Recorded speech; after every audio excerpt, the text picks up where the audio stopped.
What is up, everybody? Welcome back to the channel. My name is Matt, and this is the Badass Times. Please hit that subscribe button if you're new. Give me a like and a share. Today is my official review for director Matt Reeves' The Batman. And be warned, right off the top, tons of spoilers in this review. There's no way to talk about this film and not spoil it. So, let's get into it.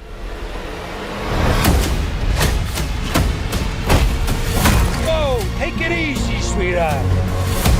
Hear everything they say, ain't you? Right off the top, this is a masterpiece. Although flawed, it is an absolute masterpiece. It is the most captivated I've, been with a film since, I don't know, maybe 2017's Logan, to tell you the truth. Like, even though that film's flawed, that film's a masterpiece. Blade Runner 2049, it's that type of a masterpiece, an epic. It's extremely well made, extremely well acted, lots of moving parts, so much to break down. The rewatchability factor is extraordinary here. And the fact that it's 3 hours long and it still doesn't feel long enough it's what makes it for me. Like, I cannot wait. I've only seen it once, last night. And the reason I didn't come home and do a review right then was, this film takes a lot out of you. It's a lot going on here. And it's a lot to digest, a lot to take in. But boy, is it fun? Is it, fun in terms of like a Marvel film? No, but if you're a Batman fan, if you're a DC fan, this is probably the best DC film I've ever seen. Definitely my favorite Batman film of all time. And I grew up with Michael Keaton's Batman. I think, Michael Keaton's original Batman 1989. It would go now in order. It would be The Batman, The Dark Knight, and Batman. So, Robert Pattinson Batman is now number 1. Christian Bale is number 2, and Michael Keaton number 3. In my book. And that's for, that's not just the Batman, that's the films. Man, still can't get over how good this film is. But it's also, like I was going to get to, or say, that this is, when I say fun, exciting, entertaining, it's not like a Marvel film. It's not happy-go-lucky. There's not a lot of jokes, although there are some funny-ass jokes, and a lot of those coming from the Penguin, which we'll get to. But it's dark. It's like kid-friendly, not so much. But I think if a kid's well-adjusted and loves Batman and loves... When I was growing up, I wasn't sheltered when it comes to watching films and stuff. And I feel like a lot of kids are nowadays, and people freak out and stuff. But this is the type of films that I grew up on. This is a callback to like Michael Mann, 1995 Heat, action films of the 80s and 90s, where it's less action. It's more character and story-driven. There's a mystery. There's a thriller aspect to it. You get some Seven David Fincher vibes in here. There's honestly not even that much action in the film. It's the story which makes this thing. It's very film noir. It's the most, even though it's a coming of age film, because this is year 2 of Bruce Wayne, aka Batman's story. It's a very grown up, grounded movie, although set in, the fictional world of Gotham and the DC universe, at least this side DC universe, because this has also, if you don't know already, this has obviously nothing to do with Zack Snyder's Justice League universe, whatever they call it now, DCEU, which I think they got rid of that name. But anyways, all right. So, first off, Robert Pattinson's Batman is absolutely mesmerizing. Every time he walks onto the screen, your jaw, is just, you're just like, holy shit, this is the coolest Batman I've ever seen. truly riveting. And this is the Batman story. This is not like all the other Batmans that's come before, where it's the villain story and Batman's just the, he's just there being Batman. This one, you actually give a shit about Batman. You cannot wait to see him on the screen every time. Now, what you don't get much of in this one is we don't get much Bruce Wayne. And going into this, Robert Pattinson had said, like in interviews and stuff, that Bruce Wayne is his alter ego. Batman is who he really is. So they focus on Batman, and he's in the Batman suit a lot. But he's so cool. Like, I cannot wait for the next two films, and we get the evolution of Bruce Wayne and this Batman. I mean, the places they could go with his character for from this point, I mean, possibilities are endless. One of the absolute coolest scenes in the whole film is there's a chase scene which we've seen in the previews, between Penguin and Batman.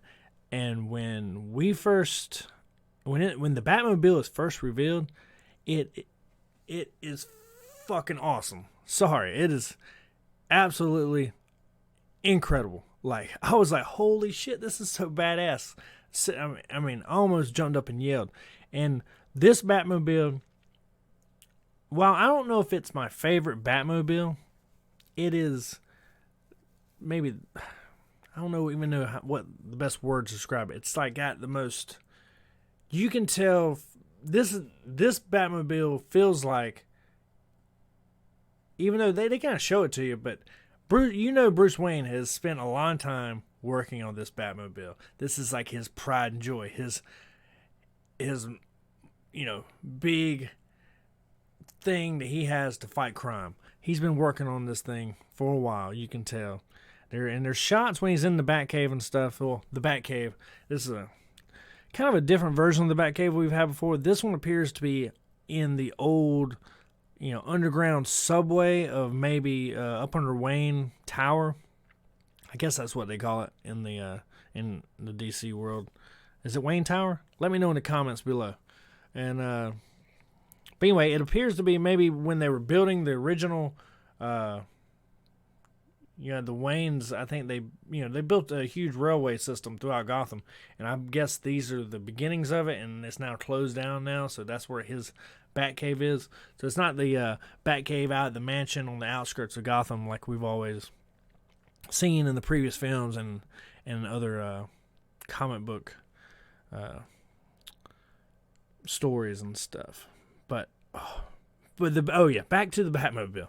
Sorry, I'm getting distracted. But it is absolutely, it's scary, it's cool, it's fast, it's loud, and when he chases down Penguin, it's probably the best. I bet it's the best car chase scene that I've seen in years, since maybe like one of the Bourne films, epic car chases.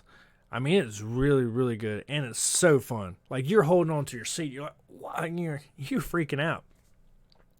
And all right, okay, enough of the Batmobile. Let's move on to probably the best thing about the whole movie in general. Even though I just said it's the Batman's film, it's Colin Farrell's The Penguin. He's not the focus of it. Batman's still the focus of it. But every single frame that he steps into or appears in, he is stealing the show. No wonder they just announced a Penguin standalone crime series coming to HBO Max, or it might just be HBO, sometime next year. It's going to be awesome. And that's been officially announced as R rating, which is, I'm beyond stoked now. At first, when it was first announced a few days before the film's release, I was like, who cares about that? Wait till you see the film. You'll understand. All right. But then let's get into, then you got Paul Dano's Riddler. While I like this interpretation of the Riddler, it didn't live up to what I wanted it to be. And I felt that they didn't give, and the reason it didn't is none of Paul Dano's fault. It's Paul Dano's performance is great. He's creepy ass Paul Dano as always. But you don't know enough about his character. You just have to kind of assume a lot of stuff. And so you don't really, there's a cool like interrogation scene in this one between him, which you kind of see in the previews, between the Riddler and the Batman. And you're supposed to kind of feel, some empathy for him and supposed to kind of get his side of it. But, up until that point, you hadn't met Paul Dano. Like, you had only seen the Riddler with his mask on and stuff, so you didn't really understand even who this character was. And I felt like that was a huge mistake in Matt Reeves. Now, maybe they had, more of his, scenes and stuff on the cutting room floor, but they should have left something in so the audiences would be more attached to him. I would have loved to have seen just, more of him like in his day-to-day routine doing, kind of like the way they did with Jim Carrey's The Riddler. But, it's a minor flaw and otherwise great performance and a unique villain. On to Commissioner Gordon, Jeffrey Wright. Absolutely incredible. I'd say him and Gary Oldman are on par. Really good. Now, the cool thing about this Gordon is his chemistry with Batman, with Robert Pattinson. Him and Robert Pattinson play off each other so well in all their little detective scenes and stuff. It is very fun, and I honestly wish we could get more of it. Like if there was a TV show just about them, like buddy cop show, it'd be absolutely incredible. Zoe Kravitz, Catwoman, she is really good. Zoe Kravitz, up to this point, hasn't really been known as that great of an actress. While she's been good in, her roles and stuff, this is probably the most she's ever been asked to do. She has to play she has to play off a bunch of different types of people and has to kind of change her personality depending on if she's messing with the gangsters, talking to Penguin, talking to Batman. I don't think she never comes in contact with Bruce, does she? She does. She still to the end don't know that he's Bruce Wayne yet. So that's cool. They're keeping that secret. But she's really good. Is she the best Catwoman that we've had yet? No, I'd still say that's still Michelle Pfeiffer's, she's up here. And Zoe Kravitz here, and then Anne Hathaway's right here. We'll see how Zoe Kravitz, as the trilogy moves on, hopefully, I assume we'll see more of her. But we'll see if she eventually stacks up to Michelle Pfeiffer's legendary Catwoman. I just rewatched Batman Returns the other day, and she is 20-something years later, or maybe it's 30 years later now, she's still incredible in that film. One of my favorite actors of all time, John Turturro, plays Carmine Falcone in this, and he is a standout as well. Just like everybody else, I wish we had more time with him. He's so cool. Every time he's on screen, he's this mob boss. He's this guy, he's been doing this for a long time. He knows who he is. He knows what he wants. He knows how to get it. And, it's just absolutely incredible performance by John Turturro. Like, if you want to know how good John Turturro is as an actor and why he's been in the business for 40, maybe almost 50 years now, is because look how shitty of a film those Transformers movies are and the goofy-ass role he plays in those. And then you flip that around with a movie like this, which is just a completely different film than Transformers, and he's playing a completely different role. And he's like menacing, and he's a scary ass mob boss. That's another thing I was going to talk about. Like, the Penguin is not yet taken over the crime family. He is the underling for Carmine Falcone. And so it was kind of cool to see. Was it not awesome to see like him rising through the ranks? Basically, that's what we saw in this movie. So the series is probably gonna, this is a spoiler route. So obviously Carmine, he bites the dust at the end of this movie, which I was kind of disappointed. Like, they could have kept him around, put him in jail or something, have him, be a foil to Penguin a little bit in the series. But now the series is going to be all about Penguin taking over and slowly. And I assume now the Penguin will be like one of the ultimate villains in the sequel or the third chapter of this trilogy. Now, one of my biggest negatives of the film was Alfred's role. The great Andy Serkis, ripped Andy Serkis, is here playing Alfred, the James Bond Alfred. That's his history. That's his background. Alfred was like basically a British intelligence officer. All the different background, all the different stories have a little bit different thing for Alfred's background, but that's basically what this one's supposed to be. Is he was like a badass, agent at some point. And so they lean into it a little bit for a couple scenes, and then Alfred kind of disappears for a good amount of the film, and they just don't capitalize on it. Hopefully that character grows and grows, and we get more of it. I thought the scene where he almost gets killed, where you're supposed to think he gets killed, what was the point of that? They're not going to kill off Alfred, even though I think they've done that in the comic books once or twice, or maybe more times. But that wasn't going to go down in the movie, no way. And yeah, but now my biggest negative, that was a negative, and now my biggest negative of the whole film in general was the final set piece with the walls, exploding and the flooding, and they could have come up with something different. How did they make this film and not go, once they shot that or came up with that idea, they didn't say, wait, are we just copying the final action set piece from The Dark Knight?